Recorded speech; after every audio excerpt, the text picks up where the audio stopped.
अस्सलाम वालेकुम। Simple harmonic motion की एप्लीकेशंस के सिलसिले में दूसरी एप्लीकेशन है सिंपल पेंडुलम। सिंपल पेंडुलम से आप लोग पहले ही वाकिफ़ हैं। एक अगर हम पार्टिकल को ऑब्वियसली हैवी मास का पॉइंट मास हम इसको नाम दे देते हैं। अगर हम उसको सस्पेंड करते हैं एक वेटलेस और इनएक्सटेंसिबल स्ट्रिंग के साथ, अगर सस्पेंड कर दें वेटलेस और इनएक्सटेंसिबल स्ट्रिंग के साथ, जब सस्पेंड करते हैं उसमें एक और प्रॉपर्टी होना चाहिए कि फ्लेक्सिबल स्ट्रिंग होना चाहिए। और इस स्ट्रिंग के एक एंड को हम इस पार्टिकल के साथ और दूसरे एंड को रिजिड सपोर्ट के साथ जब अटैच कर देते हैं तो ये बन जाता है हमारा सिंपल पेंडुलम। याद रखिएगा कि सिंपल पेंडुलम की जो लेंथ हम आमतौर पे कैलकुलेट करते हैं ना, वो ये अगर आपका रिजिड सपोर्ट है, लेट्स सपोज ये आपका वो थ्रेड है जो इनएक्सटेंसिबल है, फ्लेक्सिबल है और वेटलेस है, और ये इसके साथ लगा हुआ है हुक। तो याद रखिएगा ये हुक तक जितनी भी ये लेंथ है, ये इसकी length of string plus hook plus ये नीचे लगा हुआ है आपका particle of heavy mass, let's suppose ये उसका सेंटर ऑफ ग्रेविटी।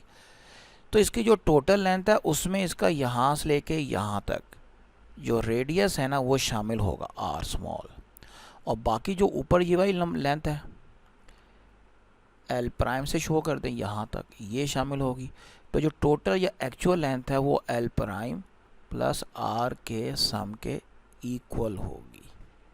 एक चीज़ तो ये हो गई।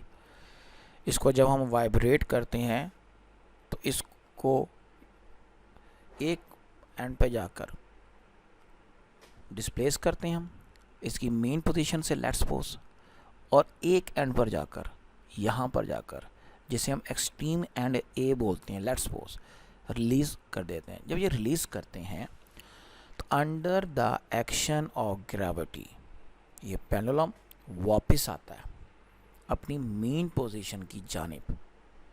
अब जब मैं बात कर रहा हूँ under the action of gravity, इसका मतलब है कि इसका जो वेट है वो इसको नीचे की तरफ ला रहा होता है। अब वेट तो लग रहा होता है वर्टिकली डाउनवर्ड, तो यहाँ पर वेट के हो जाते हैं दो कंपोनेंट्स। एक component tension in the string को बैलेंस करता है और दूसरा कंपोनेंट जो है वो इसमें रेस्टोरिंग फोर्स पैदा करता है, और उसी कंपोनेंट के अंडर इस पेंडुलम में मोशन प्रोड्यूस होती है towards mean position, restoring force पैदा होती है टूवर्ड्स मीन पोजीशन, और ये pendulum position A extreme end A से मीन की तरफ मूव करता है। मूव करके जब मीन पे पहुंचता है तो इनर्शिया की वजह से रुकता नहीं है, बल्कि क्रॉस ओवर करता हुआ अगली जो एक्सट्रीम पोजीशन होती है ए प्राइम या बी का नाम दे दो आप, उधर चला जाता है।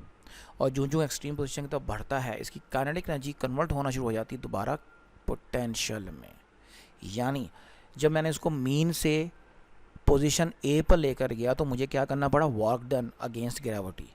मेरा वो वर्क डन इसमें स्टोर हो गया था उस time as potential energy, gravitational potential energy के तौर पर। और जब मैंने इसको रिलीज़ किया पॉइंट ए से तो वही ग्रेविटेशनल पोटेंशियल एनर्जी काइनेटिक में कन्वर्ट हुई। मीन पर सारी एनर्जी काइनेटिक थी, अगली एक्सट्रीम पे जब जाएगा अदर एंड पर, लेफ्ट एंड के ऊपर, जो मैंने अभी डायग्राम में नहीं शो कर रहा क्योंकि यहाँ लिखा हुआ मटेरियल है तो वो ऑब्वियसली आपको इतना तो पता ही है, तो वहाँ पे जाके उसकी जो एनर्जी है वो दोबारा पोटेंशियल हो जाएगी।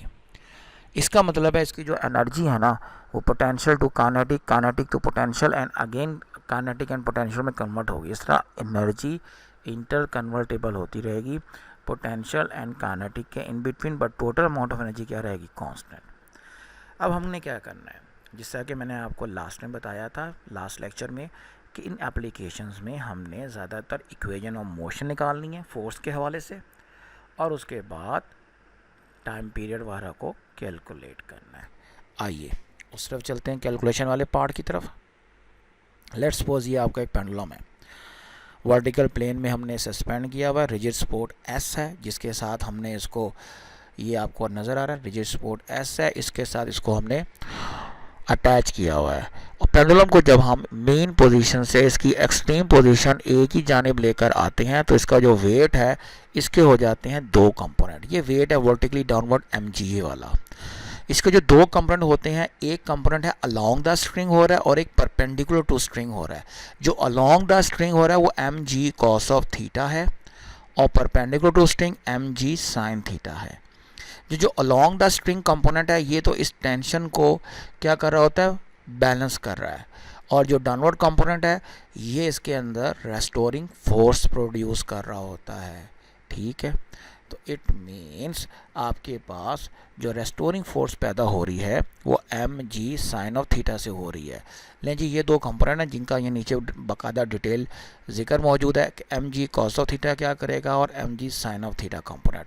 mg sin of theta perpendicular component है और mg cos of theta along component है, अलोंग द लेंथ।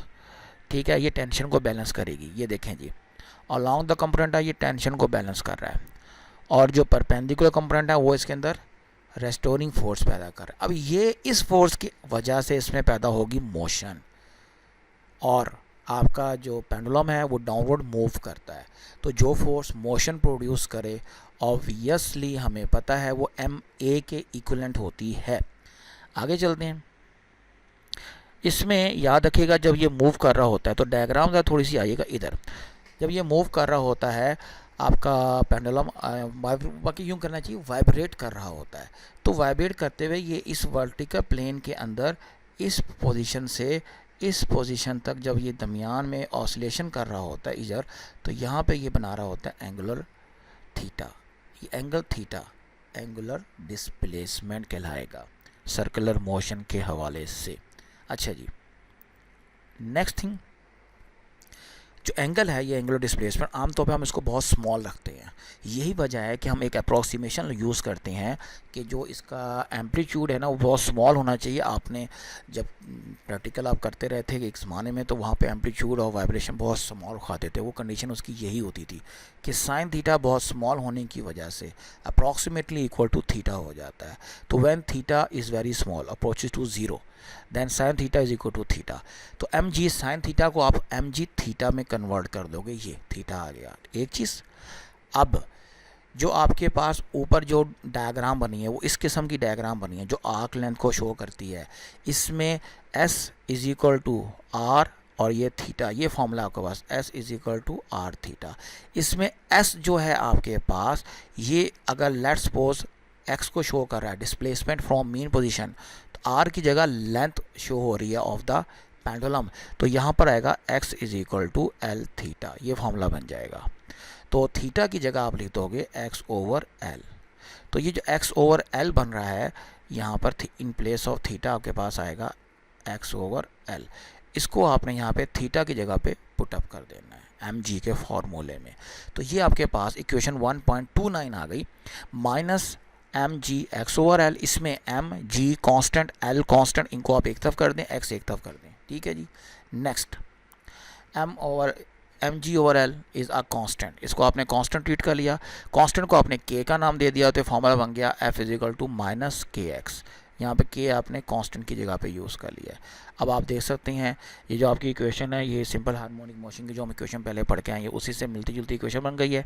ठीक है, अगर हमारे पास सिंपल वो जो हम मैस स्प्रिंग सिस्टम की मोशन थी उसका फॉर्मूले के अंदर t is equal to 2 pi under m over k में यहाँ जो k की वैल्यू जो हमने अभी निकाली है सिंपल पेंडुलम के लिए उस इक्वेशन को यहाँ पुटअप कर देते हैं फॉर्मूले के अंदर, तो हमारे पास रिलेशन क्या आएगा, ये k है, k की जगह mg ओवर l पुटअप कर दिया, यहाँ पर m से कैंसिल हो गया, l ऊपर शिफ्ट कर दिया तो ये फॉर्मूला आ गया।